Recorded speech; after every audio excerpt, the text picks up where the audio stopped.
자, 예루살렘 성전에서는 상번제로 해서 매일 제사가 행해지고 안식일이나 절기마다 또 제사가 행해졌습니다. 기록에 따르면은 6월절이 되면은 이 성전에서 드리는 제사가 어마어마했는데 거의 한 사람이 한 마리씩 드리니까 하루에 양 18만 마리를 제물로 드려서 성전에서 흘러내리는 피가 강물처럼 흘렀다 그랬습니다. 유대인들은 평생 이런 제사 의식에 참여하면서 살아온 사람들입니다. 그러나 AD 70년 로마의 티투스 장군에 의해서 예루살렘 성전이 함락된 이후에 더 이상 그 짐승을 제물로 바치는 제사를 드리지 않습니다. 왜냐하면 그들은 율법적으로 성전에서 제사를 드려야 된다라는 것이 되어 있기 때문에, 성전이 없기 때문에 제사를 드리지 않고, 그래서 다시 그 예루살렘 성전을 지어서, 옛날 구성전태의 성전을 지어서 제사를 드리는 것을 꿈꾸고 있죠. 그걸 이제 제3성전이다 그런 말도 전해오고 있죠. 그래서 유대인들은 제사와 관련된 말씀은 아주 쉽게 이해했습니다. 그런 제사를 집례하는 자가 이제 대제사장인데, 대제사장은 사람들 가운데서도 아론의 후손 중에서도 장자를 대제사장으로 세웠어요. 그렇게 세워진 대제사장은 하나님의 백성들이 하나님 앞에 나가는데 장애물이 되는 죄를 속하는 제사를 드렸어요. 근데 그 제사를 집행하는, 집례하는 대제사장도 인간이기 때문에 자신의 죄가 있죠. 그래서 백성들을 위해 제사를 드린 것과 마찬가지로 자기 자신을 위해서도 속죄 제사를 드렸다는 거죠. 근데 구약에 보면은 레위 지파 대제사장과 달리 하나님이 특별하게 지명한 대제사장이 존재하는데, 그가 바로 멜기세덱입니다. 멜기세덱은 아브라함이 조카인 롯을 구하기 위해 사개 부족 연합군과 싸워 이긴 후에 돌아갈 때 아브라함을 만나서 아브라함에게 축복을 해준 사람이. 그래서 성경이 멜기세덱을 평화의 왕, 의의 왕이다 그렇게 말하는데, 그 멜기세덱은 성경에 딱 한 번 나타났습니다. 어디서 어떻게 태어나서 살았다라는 기록이 전혀 없습니다. 그리고 멜기세덱은 모세 이전, 그러니까 율법이 있기 이전, 제사라고 하는 말이 등장하기 이전에 등장한 제사장이라. 제사장. 그가 이스라엘의 조상인 모세를 축복했어요. 이스라엘 아브라함을 축복한 거죠. 그러니까 아브라함보다 더 높은 자라는 것을 말하는 겁니다. 근데 히브리서 우리 4장 14절을 보면은 예수를 대제사장이라 그렇게 말했습니다. 예수가 대제사장이다. 그렇습니다.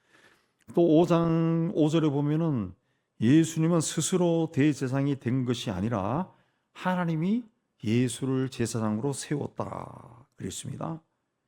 근데 예수님을 레위 지파의 아론의 후손이 아닌데도 제사장이다 그렇게 말하는 것은 유대인들로서는 받아들이기 힘든 것이죠. 힘든 것. 그래서 6절에서 하나님께서 예수를 향해 내가 영원히 멜기세덱의 반차를 따르는 제사장이다 그랬습니다. 멜기세덱의 반차로 하는 것은 질서입니다. 그러니까 쉽게 하면은 너는 영원히 멜기세덱처럼 내가 세운 제사장이다 그런 뜻이 되겠습니다. 히브리서에 멜기세덱을 언급한 이유는 레위 지파나 아론의 후손이 아니어도 하나님이 제사장을 세울 수 있다. 그걸 이제 주장하는 겁니다. 그렇게 하나님이 특별하게 세우신 대제사장이 레위 지파 아론의 후손보다 높은 분인데 바로 예수다. 그리합니다. 멜기세덱처럼 하나님이 세운 분이라. 그분이 바로 예수 그리스도다. 그랬습니다.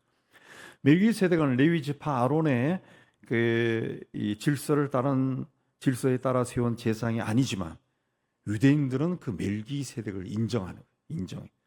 그러면 멜기세덱처럼 하나님이 세우신 이 대제사장인 예수도 인정해야 하는 것이 당연하지 않느냐? 근데 왜 그러지 않느냐라고 히브리 기독교인들에게 근데 유대인으로서 기독교로 개종한 사람들에게 이제 질문한 겁니다. 자, 예수님은 십자가에서 자기 자신을 제물로 바쳤어요. 하나님이 제사장으로 세운 하나님의 뜻에 전적으로 복종한 겁니다. 자신을 제사장으로 세운 하나님의 뜻에 전적으로 복종한 거예요. 그래서 구절을 보면 자기에게 순종하는 모든 자에게 영원한 구원의 근원이 되셨다. 자기에게 순종하는 모든 자에게 영원한 구원의 근원이 되셨다. 이후에 예수가 내 죄를 위해 십자가에서 죽었다라는 사실을 믿는 모든 사람에게 영원히 1000년이건 2000년이건 3000년이 지나건 구원을 했다. 믿는 사람을 구원하는 그런 일을 하셨다는 거죠. 근데 그 예수님은 혈통이 아니라 멜기세덱의 서열을 따라 대제사장이 되었다. 그리고 그 사역을 감당했다. 그렇습니다. 그렇게 11절에 멜기세덱에 관해서 할 말이 많지만 이 편지를 받는 사람들이 듣는 것이 둔하다는 거예요. 너희는 듣는 것이 둔하다. 그래서 설명하기가 어렵다. 설명하기 어렵다. 둔하다라고 하는 것은 영적으로 아주 둔하다는 거예요. 영적으로 둔하다. 말씀에 대해 간절함이 없다는 거예요. 어떤 말씀이 전해지면은 그럴 수도 있겠구나. 아니면 왜 그런 말씀을 하시나요? 라고 고민하면서 그 뜻이 왜 그랬을까? 생각해야 되는데 그런 생각이 없다는 거죠. 열정이 없었다. 열정. 하나님의 말씀이 왜 그러한가? 그걸 알기 위한 열정이 없다라는 겁니다. 열정이 없다. 유대인들은 대제사장 그러면은 레위 지파만 생각했다는 거죠. 그래서 예수가 멜기세덱처럼 하나님이 임명한 대제사장이다. 그런 가르침을 받아들이는 것이 굉장히 어려웠다. 굉장히 어려웠다. 그걸 지금 이야기하는 겁니다. 그래서 12절에 때가 오래되었으므로 너희가 마땅히 선생이 되어 있을 터인데 너희가 다시 하나님의 말씀의 초보에 대해서 누구에게서 가르침을 받아야 할 처지다. 그렇습니다. 자, 히브리서가 쓰여진 거는 AD 한 64년, 5년, 7년. 그러니까 예수님이 세상을 떠난 지 한 30년 후입니다. 30년, 40년 이 흘렀다는 거죠. 그동안에 복음이 많이 전파되고 많은 사람이 예수를 그리스도로 믿었습니다. 그러면 그리스도가 누구냐에 대해서 많은 말을 들었을 건데 여전히 선생이 아니라 누군가로부터 가르침을 받아야 되는 그런 처지에 있다. 약간만 어려운 말을 해도 어렵다고, 힘들다고, 난리가 났다. 말씀 보면 단단한 음식은 못 먹고 젖이나 먹는다. 세월을 가면 선생이 돼야 돼. 선생이 돼야 되는데 예수 믿은 세월로 치면 어른이 돼야 되는데 어떤 가르침은 전혀 이해를 못한다는 거죠. 왜 그러냐? 아직 받아들일 준비가 되지 않았다. 초보자는 누군가로부터 하나하나 가르침을 받아야 됩니다. 갑자기 많은 것을 주거나 혹은 좋은 것을 줘도 소화를 시킬 수가 없다는, 경험한 적이 없다, 본 적이 없다는 거죠. 받아들일 준비가 되어 있지 못했다는 거죠. 영적으로는 13절에 보면은 경험하지 못한 자다. 경험하지 못했다. 그러면 선생이 되기 위해서는 다 경험해야 됩니까? 다 경험해야 돼. 성경을 가르치려면 다 경험해야 되나? 제가 이제 신학교 졸업하고 40년이 넘어가니까 이제 성경을 보는 눈이 조금 열리고 40년 전보다는 훨씬 좋아요. 훨씬 좋아요. 그러면 모든 사람이 이렇게 30년, 40년 동안 계속 연구하고 공부하고 그래야 복음을 전할 수 있느냐? 아니죠. 아니죠. 그러면 어떻게 선생이 되느냐? 선생이 되느냐? 오늘 말씀에 이제 주 이야기하는 것을 이제 우리가 그 말씀의 그 배경 뒤에서 말하고자 하는 것들을 짐작해 보면은 이 생각해야 된다는 생각. 제가 늘 말하지만 생각을 하는 거, 생각. 하나님의 말씀이 들려졌을 때 그게 왜 그런가? 생각을 하라는 거죠. 생각을 하라. 왜 예수가 대제사장이냐? 왜 그런 말씀을 하시나요?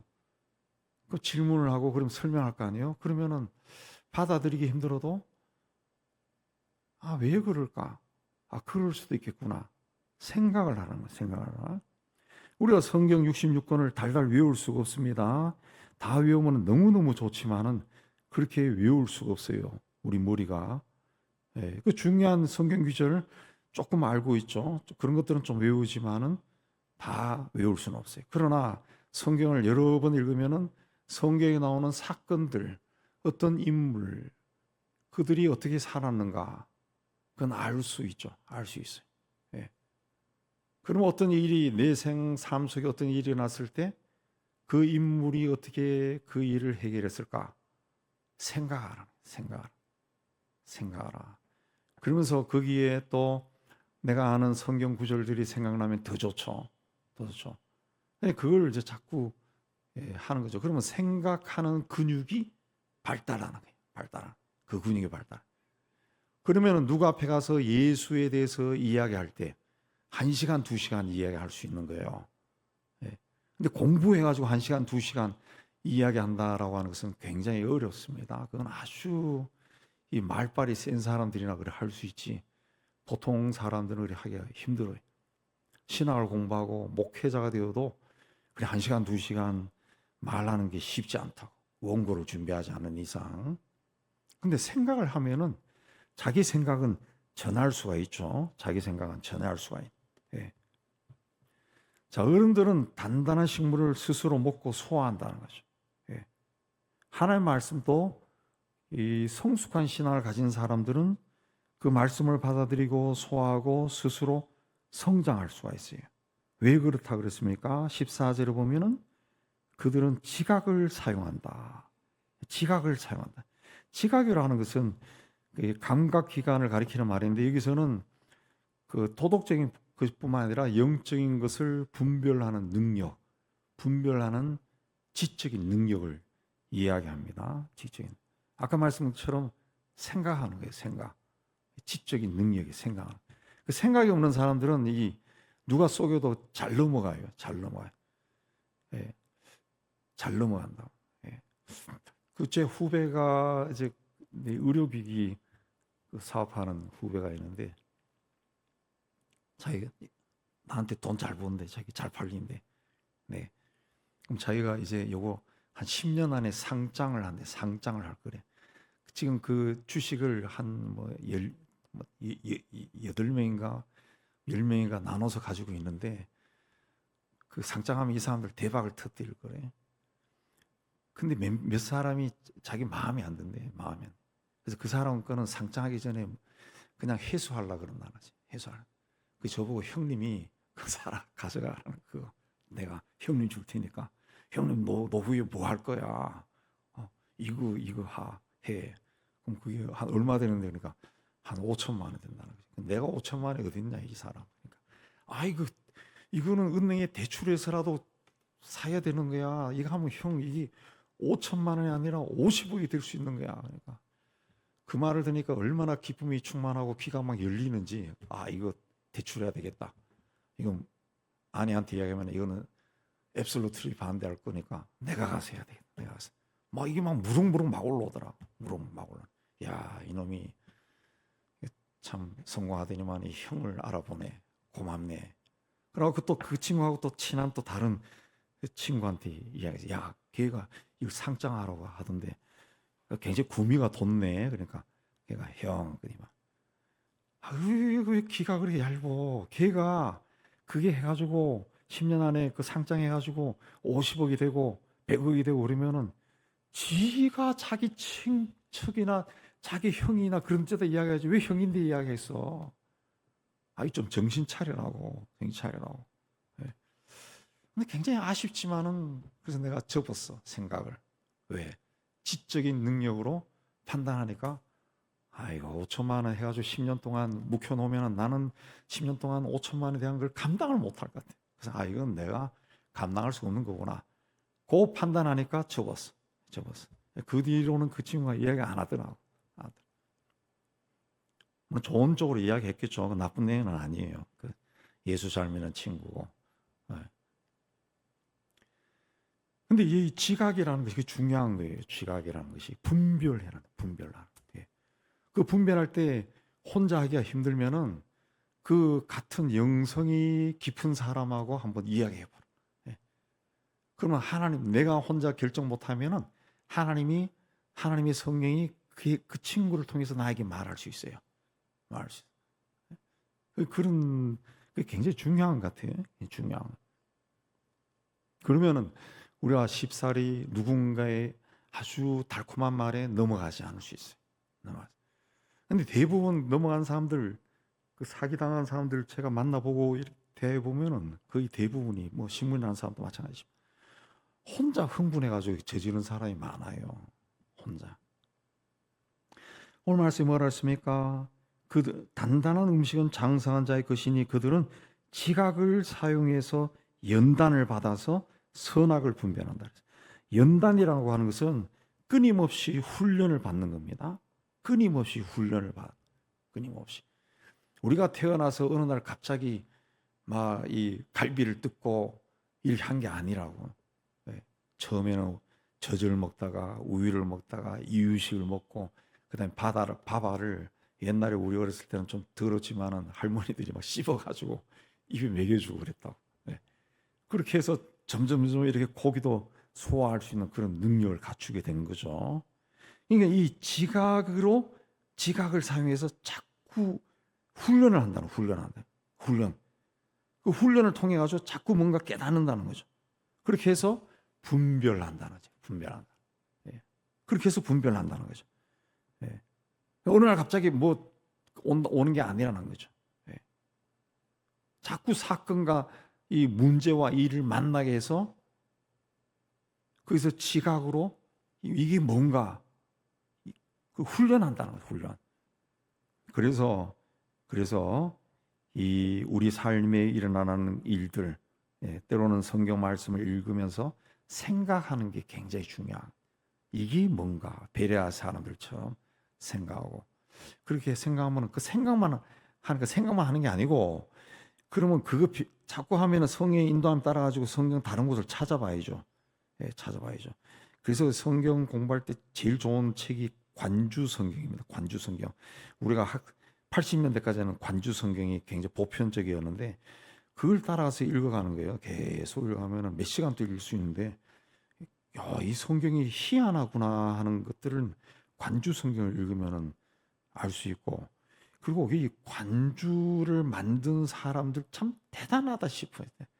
그 어떻게 성경 연결되는 걸 그렇게 찾아가지고 이 끝이 안 나와요. 계속 연결돼. 나중에는 내가 지겨워서 그만두지. 계속 연결돼. 그걸 통해서 하나님의 말씀을 막 엮어주는 거예요. 그렇게 그 시줄 날줄로 그렇게 막 가로 세로로 계속 말씀으로 엮여버리면은 이 웬만한 것들이 들어와도 그걸 넘어가지 않아요. 막 하나님의 말씀이 막 촘촘히 막 연결돼 버리니까 이게 말씀을 통해 가지고 지각으로 연단해서 훈련받아 분별한다. 그랬어요. 그러므로 우리가 그리스도의 도의 초보를 버리고 초보는 뭐냐? 신앙의 예수를 처음 믿었을 때 받는 거죠. 그런 것들이 어떤 것인가? 죽은 행실을 회개하고 하나님이 누군가, 하나님에 대한 신앙, 세례, 안수, 부활, 심판 이런 것들이라는 거죠. 이런 것들을 다시 닦지 말고 완전한 대로 나가라. 이런 것들을 한번 배웠으면은 그 스스로 그것이 무엇인가 해서 자꾸 찾아보고 해서 자기의 기초를 아주 견고하게 하고 그 다음에는 완전한 대로 좀 업그레이드하라. 성숙한 곳으로 나가라. 그런데 대부분의 사람들이 자기가 생각하기에 적당한 때 머물러 있다. 적당히 주일 예배 참석하고 적당하게 성경 읽고 공부하고 적당하게 기도에 참석하고 교회도 적당하게 섬긴다는 거죠. 양심의 찔림을 받지 않을 정도, 그 정도로 적당하게 일한다. 코끼리 다리를 만지면은 그건 코끼리 다리예요. 코끼리가 아니죠. 코끼리 다리만 만지고 코끼리를 안다고 이야기하는 건가 똑같습니다. 말씀에는 완전한 대로 나가라. 이 완전이라고 하는 것이 성숙이라는 뜻인데, 예, 하나님이 하신 일에 인격적으로 전인적으로 순종하는 겁니다. 하나님의 사역과 하나님이 세상을 주관하시는 것을 바라보며 그 순종하는 거예요. 순종하는 거. 예. 이것도 3절에 보면은 하나님이 허락해야 우리가 이걸 한다. 이 영적으로 성숙해지는 것도 하나님의 은혜라는 거죠. 하나님의 은혜, 하나님의 은혜. 그래서 이 하나님의 은혜, 하나님의 축복을 받기 위해서는 우리가 일정한 수준으로 노력해야 돼요. 애를 쓰는 것이. 애를 써야 돼. 이것도 하나님이 허락하는 건데, 하나님이 나를 향해서 하나님이 허락해 줘. 내가 그런 영적인 데 열심을 낸다라고 하는 것은 하나님이 나에게 허락했다. 그거는 내 삶에 하나님의 역사가 있다는 거죠. 역사가 있다. 이게 굉장히 중요한 거죠. 굉장히 소중한 거죠. 소중한. 예. 그래서 그 다음에 말씀한 게 뭔가 하면 복과 저주인데, 복과 저주. 복이라는 것은 뭐냐? 좋은 열매를 맺는 거라 그랬어요. 7절에 보면은 땅이 그 위에 자주 내리는 비를 흡수하여 박하는 자들의 쓰기에 합당한 처소를 내면, 네, 하나님께 복을 받는다.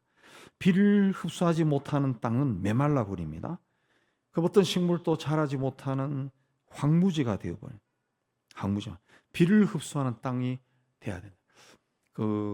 며칠 전에 몽고 사람들이 우리 한국을 굉장히 좋아한다. 굉장히 좋아. 제가 몇 년 전에도 어떤 학자가 쓴 글을 읽었는데, 몽고와 우리가 이 혈통이나 뭐 기질이나 외모나 이런 것들이 비슷한 것이, 우리 뭐 아이들 태어날 때 궁둥이에 시퍼런 거 있는 거 몽고 반점이라고 그러잖아요. 그 비슷한 것이 굉장히 많은데, 그 국가 간의 연합을 만들어 가지고 그냥 한 국가로 만드는 것이 어떠냐. 예. 그런 제안을 한 학자도 있었어요. 진지하게 제안한 겁니다. 예. 그 미국에 그 몇 개, 50 몇 개 주 있는 것처럼 그런 식으로 같은 나라로 만든 것이 어떠냐. 그런 말을 했는데, 몽고가 이 한국을 굉장히 좋아한대. 몽고 사람들이. 일단 외모가 비슷하고. 좋아하는 이유가 어디서 몽고가 우리를 좋아하게 됐느냐 하니까, 우리나라가 이제 이 봄철이 되면 황사가 오잖아요. 그 황사가 오는 원인이 어디냐 하니까 중국인데, 중국에서도 고비 사막, 몽고에 있는 고비 사막에서 이 바람이 불어가지고 우리나라까지 온다는 게 황사가. 그래서 이거를 2000년도 초에 요한 킴벌리에서 자기들 사비를 들여가지고 몽고 고비 사막에 나무를 심는 운동을 벌였다 그러더라고요. 그 1,몇백만 그루의 나무를 심었대. 예. 그게 20년이 지나니까 그쪽이 숲이 되었답니다. 숲이. 그래서 요새 우리가 느끼지만 황사가 별로 많이 발생하지 않잖아요. 그죠? 그게 숲이 되었다. 그걸 보고 몽고 사회가 흥분한 거예요. 이 한국이라는 나라가 남의 나라에 와서 나무를 심어서 숲이 되고, 숲이 되니까 그 물이 흐르고 계곡이 생기고 열매가 열리고 소나 양이 살찌고 굉장한 일이 일어난 거예요. 굉장한. 그래서 그때부터 몽고가 한국에 대해서 무조건 좋아하는, 한국을 배우자 해서 국영 방송에서 막 한국 K 그 영향도 있지만은 그 이전에 그게 있었다는. 그래서 몽고 사람들이 한국인 사람들은 뭐 이런 사람들이 세상에 있어. 마음이 확 열려버렸. 그래서 한국을 배우자. 한국이 들어오기 시작하고 막 그랬다는 거죠. 황무지가 숲이 되어버린. 숲이 되어. 복된 땅이란 무슨 씨앗을 뿌리더라도 열매를 맺는 땅입니다. 네. 반면에 저주를 받는 땅은 8절에 가시와 엉겅퀴를 내는 땅이다. 그 땅은 버림을 당하고 마지막은 불에 살라버린다. 어린 시절 시골에서 자랄 때 이 그 논이나 밭둑에 이런 가시나 엉겅퀴들이 많아요. 그럼 그걸 다 그 낫으로 잘라가지고 그 소 뒤 수레에 싣고 와서 군불 떼는데 사용한다. 군불 떼는데 잘 탑니다. 잘 탑니다. 예. 그렇게 불 떼는 거 외에는 쓸모없는 것이 바로 가시와 엉겅퀴. 땅은 땅인데 비를 흡수하지 못하니까 좋은 열매를 맺지 못한다. 영적으로 이런 땅은 어떤 땅이다. 어떤 땅이라고 그랬습니까? 4절에 보면 한 번 빛을 받고 하늘의 은사를 맛보고 성령에 참여한 바 되고 하나님의 선한 말씀과 내세의 능력을 맛보고 타락한 자다. 타락한 자다. 영적으로 뭔가 은혜를 받은 적이 있다는 거죠. 하나님이 주신 은사도 체험하고 성령도 체험해서 말씀도 받고 하나님의 권능도 체험했다는 거죠. 예. 영적으로 이런 정도 여기 나오는 거 이 4절 5절에 나오는 것만 보더라도 이런 정도면은 굉장히 그 영적으로 깊이 들어간 사람입니다. 열심을 내었던 사람이에요. 근데 이걸 경험했는데 결과는 뭐냐? 비를 흡수하지 못한 땅이었다. 비는 이제 하나님의 은혜를 이해하는데 하나님의 은혜가 막 내렸지만 이게 하나님의 은혜라는 것을 몰랐다는 거지. 몰랐다. 예. 그래서 타락했다. 예. 타락했다. 대부분의 사이비 이단을 일으킨 사람들은 시시한 사람들이 아닙니다. 굉장히 열심을 내었던 사람. 굉장히 열심. 예. 굉장히 열심히 냈다. 예. 그 통일교회 했던 문선명이는 40년대, 50년대에 감리교 부흥사였다. 예. 그 당시 제가 고등학교 다닐 때 그 우리 선생님이 그때는 신앙촌 했던 사람 그 이야기 그 집회 갔던 이야기 하던데 자기가 진짜 놀랬다는 거지. 막 이적이 일어나더라. 통일교 따라다니면서 사람들 이야기 들어도 막 이적이 나더라. 예. JMS가 정명석에도 그래 욕하지만은 그 엉뚱하게 성경을 해석했지만은 그 사람이 그 20대 초반에 성경을 막 통째로 달달 외웠다는 거지. 예. 신천지 이만희도 말할 것도 없고 예. 굉장히 열심히 있었던 사람들인데 체험을 많이 한 거죠. 근데 이게 자기가 많이 알고 사람들이 오니까 내가 이런 사람이네. 하나님의 자리에 들어선 거예요. 그냥 하나님부터 은혜를 받았는데 그게 하나님의 은혜로 받아들이지 않았다는 거죠. 자, 이런 사람들은 다시 회개할 기회가 없다는 거죠. 그래서 이 사이비 이단에 속한 사람들은 절대로 회개하지 않습니다. 예. 왜? 내가 지금 바른 길로 가고 있는데 무슨 회개를 해요? 무슨 일? 이런 사람들은 하나님의 아들을 다시 십자가에 못 박아 드러내놓고 욕되게 하는 자다. 그렇습니다. 그러므로 신앙생활을 오래 한 사람, 공부를 많이 한 사람일수록 겸손해야 돼. 곡식이 익으면 저절로 고개를 숙입니다. 왜? 이삭이 무거워서 그랬어. 이삭이 무겁습니다. 그러나 흉년이 들면은 다 고개를 뻣뻣하게 듭니다. 왜? 비어있기 때문에 그래. 그래서 논에서 자라난 벼들 사이에 우리 시골에서는 그 피라고 그랬는데 그 벼 사이에 자라는 그 풀이 있어요. 잡초들. 그것들은 굉장히 꼿꼿하게 벼이삭보다 더 크게 자라요. 또 굉장히 강해요. 뽑으려고 그러면 막 손을 비울 때도 있어. 꼿꼿합니다. 이삭이 없어요. 예. 성숙한 신앙인은 겸손해야 돼. 하나님 앞에서나 성도들 앞에서 겸손해야 돼. 2절 하반절에 보면은 이런 것들을 다시 닦지 말고 완전한 대로 나아갈지니라. 그렇습니다. 되풀이하는 것은 어떤 면에서는 참 좋지만은 신앙생활에서는 좋지 않을 때도 있어요. 계속 앞으로 나가면 돼. 계속 그 다음 단계 나가면은 계속 나가면은 이 처음의 것들이 다시 복습하는 시간이 또 와요. 뭐 다시 돌아가서 복습하는 게 아니라 쉽게 하면 1단계, 2단계로 하면 3단계, 4단계, 5단계, 6단계, 7단계 가면 7단계에 1단계에 관한 내용이 있다는 거지. 근데 계속 나가라는 계속 나가. 우리가 기도에서 방언이 나왔다. 그러면은 방언을 한 10년 했다. 예. 그러면은 10년 방언한 사람도 처음에 방언할 때처럼 흉내는 내지 않지만은 그러나 굳이 돌아갈 이유는 없지만은 처음 그 10년, 20년 방언을 한 사람은 처음에 방언할 때의 그 감격은 소유하고 있죠. 계속 가지고 있어요. 그래서 늘 방언을 하지 않더라도 어느 순간에는 방언으로 기도하고 싶은 마음이 막 든다고. 그러니까 7단계까지 올라가도 1단계로 다시 생각날 때가 있네. 그러니까 중요한 것은 계속 나아가라는 거죠. 계속 나가야 성숙해지는. 성숙해지는. 예. 성숙. 계속 나가지 않을 때 멈춰지는 거. 멈춰지는 거. 계속 나가야 되죠. 계속 나가지. 날마다 이 성숙을 향해 나가서 여러분의 삶을 향한 하나님의 뜻이 하나하나 펼쳐지는 그런 은혜로운 삶을 사시기를 주님의 이름으로 축복합니다.